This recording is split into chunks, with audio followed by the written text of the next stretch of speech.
Death of Sharon. 2 hours ago, young and restless Star Sharon peacefully at his home. Very sad update. Only 2 hours had passed since the quiet morning sky witnessed the final breath of Sharon Ellis, the beloved star of the long-running drama Young and Restless Hearts.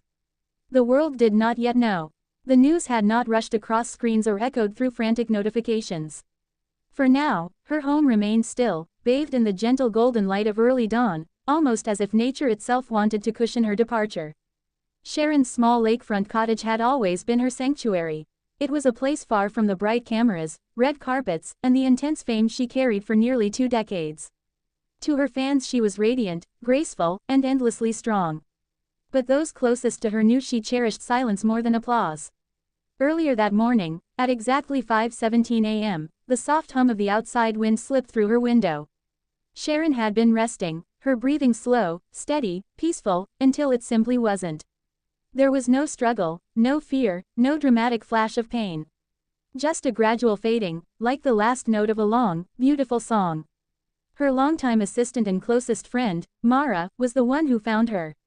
When she pushed open the bedroom door, she expected to see Sharon preparing for the day, maybe sipping tea as she often did.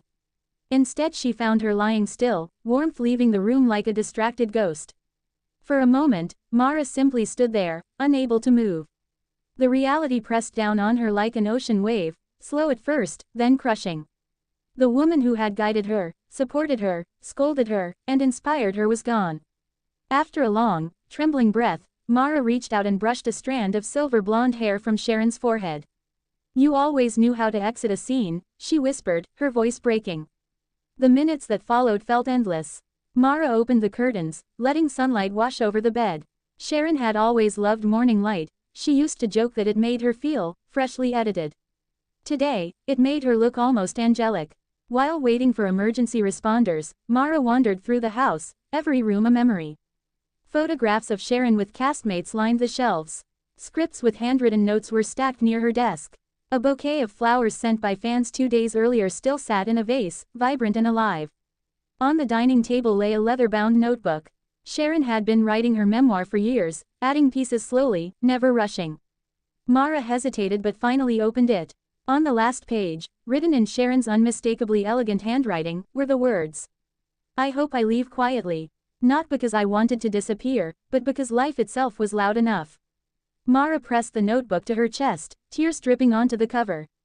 Sharon had always spoken like that, softly, wisely, with just enough mystery to keep everyone curious. By the time paramedics arrived, the world outside had begun to wake. Birds chirped, neighbors opened their doors, and orange sunlight reflected off the lake. Everything was normal. Everything was wrong. "It looks peaceful," one of the responders murmured. "It was," Mara replied. They confirmed Sharon's passing gently, respectfully, understanding the weight of who she was, not just as a public figure but as a human being. Once they left, Mara sat on the porch steps. She looked out at the water, remembering the thousands of moments Sharon had given to the world, the scenes that made people cry, the lines fans memorized, the warmth she showed strangers, the strength she carried through her own battles. She took out her phone, staring at the blank screen. Within minutes the world would know. Headlines would explode, tributes would pour in, fans would mourn, but for just a little longer, she wanted to keep this moment untouched, just a friend sitting in the quiet after another friend's long journey had ended. "Goodbye, Sharon," she whispered to the morning breeze. "You gave us more than you ever knew." The sun climbed higher, light shimmered across the lake. And somewhere, perhaps in memories, perhaps in the hearts she touched, Sharon's story continued, not as an ending, but as the gentle beginning of her legacy.